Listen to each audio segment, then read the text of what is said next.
backed by popular demand, it's the one and only China Doll. We got so many messages addressed to me. I've received questions, stories, love letters, and to keep it real, a couple haters too. So much that Silk had no choice but to hand me the mic again. First off, I must say, I am not condoning any illegal activity. Although, everything I speak on is true, it's my opinion. This is just my truth and my testament. It's strictly for entertainment purposes. I do, however, hope you listen to this all the way through. It's less than 20 minutes, and I plan to completely bare my soul to you. You'll learn a lot about me and Silk in this episode. Y'all spoke, I listened. So we letting China Doll answer directly. And trust me, she's bringing more truth than your therapist and your baby daddy combined. Now, while you're here, go ahead and follow the show, leave a review, and tell your people about it. And if you really rock with us, support the movement. We have new Let Me Pull Your Coat merch, caps, tour jackets, hoodies, and more on the way. Supporters get shout-outs, giveaways, and access to all the unfiltered realness y'all love. So don't just listen, be a part of the legacy. This is Let Me Pull Your Coat, the unfiltered world of Master Silk, and I'm China Doll. Today, we're going deep. Let's get it. Carolyn from Atlanta asked, China, what was it about Silk that made you choose him? I don't know if I can answer that. Go ahead. This is an explicit podcast. Say what you want. Are you sure? Absolutely. I keep nothing from my listeners. It was his swagger and the way he carried himself as a man. P's nowadays forget that they are men before anything else. You see how all of these so-called P's surround these girls like a pack of hyenas on one little gazelle. How is the girl supposed to choose when everyone is screaming and yelling out at her? Silk didn't do that. I never saw him chase a girl. Just like me, they approached him first. I could say more, but I may not have enough time. Go ahead, take all the time you need. I want to know too. Silk, I don't know if you knew this, but me and my wifeys were stalking you. You were? Well, we were working the track in Kansas City. I remember it was late October, early November. The track was on Troost Avenue, and there was a 24/7 hamburger joint there where we all met up. So this one night, a gold car pulled up, all shiny and with the cleanest, fattest white walls. This girl stepped out from the driver's seat wearing a white and blue pinstriped hot pantsuit and white thigh-high boots. I didn't even notice the girls getting out of the passenger seat or the passenger side back seat. They were wearing the same exact outfits. The driver went to open the back door, and the first thing I noticed were these shiny-ass Stacey Adams. Then, I saw a man step out wearing a blue pinstriped three-piece suit. I thought, damn, he's in blue with white pinstripes, and the three girls were in white with blue pinstripes. The next thing I noticed was his pinky ring. It wasn't big and gaudy, but it was beautiful under those lights. He just walked right past us. Didn't even look. Just the rules of the game. But his girl smiled at me, all sexy-like. Then, he went inside, grabbed a paper, ordered a coffee, and sat facing the window looking out at the track, while his girls went to work. This went on the next night and the next. Our wifeys and I finally got up the courage to approach him the next time he came, but he didn't come back. We were pissed. We had blew our chance. Then, about 2 weeks later, we saw the same car pulling into the burger joint. I forget what kind of car it was, but it was clean. It was a fully loaded 98 Regency with bucket seats, full bar behind the front seats and footrests. Television and satellite phone. I missed that car. My wifeys and I hauled ass to get to that car. We were slipping and sliding on ice, all over the place. We reached the back door and flung it open, and his girls had the drop on us, if you know what I mean. After apologizing, we chose right there on the spot. I told him that we had been saving up so that we'd have a good choosing fee. He asked if we were sure. We said yes. He asked for the address to where we had been staying. We warned him about our pee. He didn't flinch or say anything. When we got there, him and two of the girls went to the hotel room door. I don't know what was said, but 10 minutes later, we were getting our stuff. I heard Silk ask Sea-Dog, our P, if he had any more girls. Sea-Dog said, "Why? So you can knock them too. Anyway, you know I do. I'm 12 deep." Silk looked him dead in his eyes and said, "I won't ask again." After about 2 minutes of a staring contest, Sea-Dog finally told him the truth. He had no other girls. Then, I watched Silk give Sea-Dog half of each of our choosing fees. Later that night, I asked Silk, "Why did he give Sea-Dog half of our choosing fee?" "I'll never forget what you said to me. I don't know if you meant to rhyme or if it just came out that way, but you said, 'I just took everything that man had that allowed him to eat.' I gave it to him to help him get back on his feet. And, Silk, that's the reason I stayed with you until you left the streets. When you said you were finished, I was finished." Carolyn, I followed Silk to the strip club, the lounge, the adult video company, and real estate parts of his life. And he's still not finished making moves. I plan to be here for that as well, if he lets me. You're part of me. If you want to stay, stay. See? That's why we love him. We're humans to him. Not just a way to make money. He actually cares about us, takes care of us and our families. Damn, I got tears in my eyes thinking about that. Give me a minute. You ready? I'm good, thanks, Daddy. All right, Tasha from Memphis asks, "What was the hardest part about going legit?" Tasha, letting go of fast money. One day, Silk had me sit down and track how much I spent in a week. You know, hair, nails, hotel, Ubers, weed, clothes, bailing out friends, and alcohol. Had made $4,200 and was down to $6. That's when he showed me how to live on less and invest in more. It wasn't sexy. He made me save $1,000.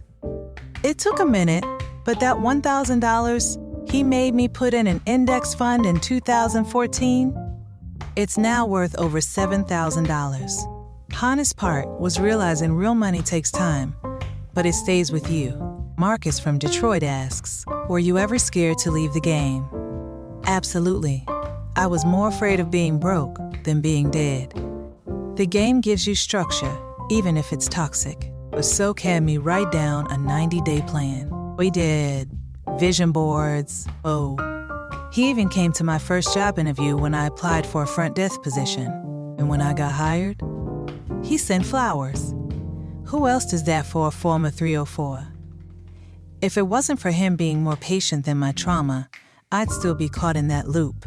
But Layla from Toronto asks, "Do you think every woman can be saved?" Nope. I've seen girls with 5-star help ruin their own rescue. It was one of the wifeys that chose Silk with me that night in Kansas City, Jasmine. Silk offered her the same help, gave her startup capital and everything she needed to blow up. She blew it all at the casino and went back to work in the Blade. It was one of those girls that would rather work the track instead of working out of a hotel room and placing ads. Sadly, 2 years after choosing up, she went AWOL and is now no longer amongst the living. She tried to get me and Rochelle, the other wifey that chose up that night, to leave with her. We stayed, thank goodness. Some people love the hustle more than the healing. I just thank God we listen. One for me. Cool. Rico from Atlanta asks, "How did you know she was ready?" When she stopped crying about what life did to her and started asking what she could do about it. That's when I stepped in. Anybody can complain. But China started planning. I saw fire in her, not fear. Most girls in this profession blames everybody else for their situation. My parents did this, my ex did that, my life is this, everyone's out to get me. Please. China wanted to be something more than just a plaything. She wanted people to respect her for her brain, not her body. Next we have Camille from Nova Scotia. She asks, "Did you and Silk ever do it?" Never. Not once. I'm kidding. We did it about 2 years after I chose up. He was the first man in my life that didn't try to sleep with me immediately. He tried to save me from myself. He made love to my mind, not just my ego. And that's why I stayed loyal and 10 toes down. There is nothing he could ask of me, but I wouldn't do. I remember one night I was drunk and crying, and I said, "Why you ain't ever come at me like the others?" He said, "Because you deserve to be built up, not broken down." That changed everything for me. Now we have Nadia from Houston. She says, "I'm trying to lead the streets, but I don't know where to start. Any advice?" Her with one clean day, no tricks, no calls, no finessing. See how long you can go without using the game. Then do it again tomorrow. And find someone who holds you accountable. For me, that was Silk. He had me texting my daily wins. Even when I messed up, he didn't cut me off. He just said, "Get up, we don't fold." Zoe from Paris asks, "How did you rebuild trust in yourself?" By managing money. Silk gave me a prepaid debit card with $300 and said, "Double it legally." I sold bundles, did lashes, promoted clubs legally. When I turned it into $900, I cried. That was the first time I saw myself as a businesswoman, not a body. Kyle from Baltimore asks, Silk, how many women like China did you help? More than I care to remember. Some took the route. Some tried to hang themselves with it. I don't give out sympathy. I give out strategies. But China, she listened. That's what made the difference. In the end, we all made money. I didn't pocket the stacks. I made sure my girls had a safety net if they left me. Whether it was stocks or a retirement fund, they left with more than they came to me with. Besides being 304s, they're somebody's daughter, sister, niece, cousin, grandchild, or mother. How can a so-called P not take care of the person that's keeping their bills paid and pockets fat? Now we have Serena from Haiti. How do you handle judgment from people now that you're legit? With my passport stamps of my tax returns. I've had women whisper, "Isn't she that girl from?" And I just smile and tip 30% on a bill. We don't know that girl anymore. And if they did, they'd respect her now. Isaiah from Compton asks, was it ever hard to be loyal to Silk? Not even a little. He never once threw my past in my face. Even when I messed up, all he said was, "You done? Now let's get back to work." Most people want to use your pain. Silk wanted to plant it. Maya from London asks, what would you tell your younger self? Girl, walk away the first time it feels wrong and find your version of Silk. I'd also tell her that the bag ain't worth your soul and peace is the sexiest thing you'll be. Dante from New Brunswick says, what do you say to women still stuck in the game yet? They watch you and know it can be done. That you can love yourself and still be scared, but don't let fear pay your rent. Let healing build your future. I made it out. Not because I'm special, but because I said yes to change. Imani from Chicago asks, why don't more women talk about trauma from the game? Because healing hurts, and silence feels safer. And me?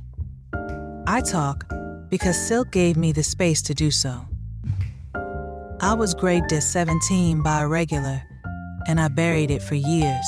One day, Silk said, you either speak it or you repeat it. I chose to speak. Louise from Dallas asks, would you ever mentor young women now?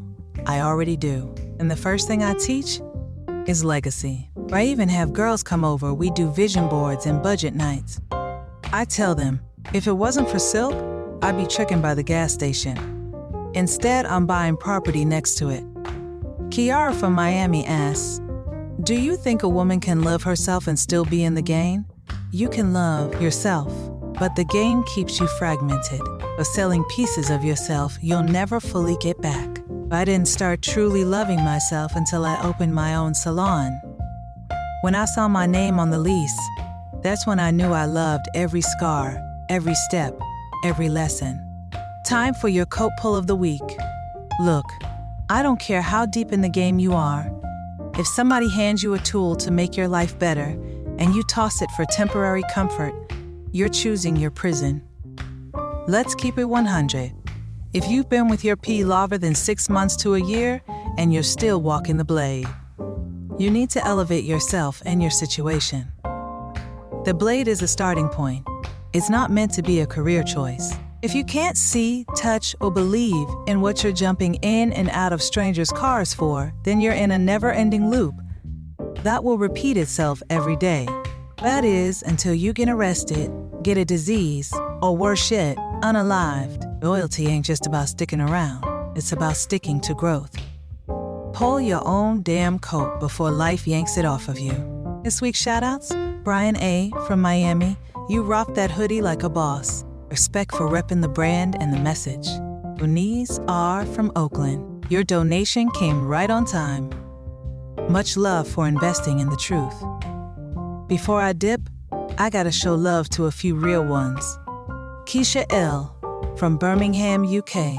I see you across the pond. The support proves this message hits worldwide. Tone W. from Gary, Indiana, always sharing the podcast. Real, recognize real. And I appreciate you. Nina G. from Queens. You asked for more China doll. And here I am. Thanks for being part of the movement. Want to hear your name next week? Support the show or hit me up at letmepullyourcoat@gmail.com. That's this week's show. My deepest respect to Master Silk for allowing me to tell my truth. Please subscribe, follow, rate this podcast, and if you support the movement, hit that donation link. Every drop of support lets us keep giving this raw truth, unfiltered. Send your questions to letmepullyourcoat@gmail.com and tune in next Tuesday for another real and raw episode of Let Me Pull Your Coat, the unfiltered world of Master Silk. Stay sharp, stay free, much love and much respect.